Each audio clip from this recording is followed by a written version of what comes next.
7వ అధ్యాయం 1-10 వచనాలు చదువు. కొన్ని దినములైన పిమ్మట ఆయన మరలా కపెర్నహూమునకు వచ్చెను. ఆయన ఇంట ఉన్నాడని ఆయన ఇంట ఉన్నాడని వినవచ్చినప్పుడు అనేకులు కూడి వచ్చిరి గనుక వాకిటనైనను వారికి స్థలము లేకపోయెను. ఆయన వారికి వాక్యం బోధించుచుండగా కొందరు పక్షవాయువు గల ఒక మనుషుని నలుగురి చేత మోయించుకుని ఆయన వద్దకు తీసుకుని వచ్చిరి. చాలామంది కూడి ఉన్నందున వారాయన వద్దకు చేరలేక ఆయన ఉన్న చోటికి పైగా ఇంటి కప్పు విప్పి సందు చేసి పక్షవాయువు గల వానిని పరుపుతోనే దింపిరి.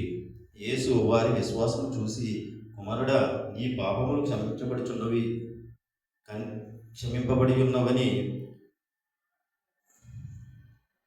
పక్షవాయువు గల వానితో చెప్పెను. శాస్త్రులలో కొందరు అక్కడ ఉండిరి.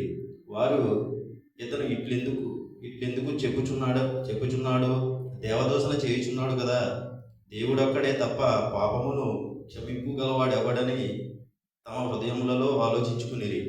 వారు తమలో తాము ఇలాగున ఆలోచించుకున్నట యేసు వెంటనే తన ఆత్మలో తెలుసుకుని, మీరు ఇలాంటి సంగతులు మీ హృదయములలో ఎందుకు ఆలోచించుకొనుచున్నారు? ఈ పక్షవాయువు గల వానితో నీ పాపము క్షమింపబడి ఉన్నవని చెప్పుట సులభమా? నీవు లేచి నీ పరుపెత్తుకొని నడువుమని చెప్పుట సులభమా?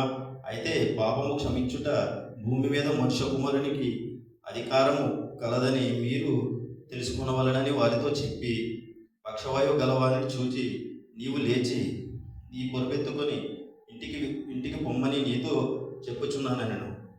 తక్షణమే వాడు లేచి పొరుపెత్తుకొని వారందరి ఎదుట నడిచిపోయాను. కనుక వారందరూ విభ్రాంతి నొంది, మనం ఇలాంటి కార్యములు ఎన్నడూనూ చూడలేదని చెప్పుకొనుచు దేవుని మహిమపరిచిరి. ఆమేన్.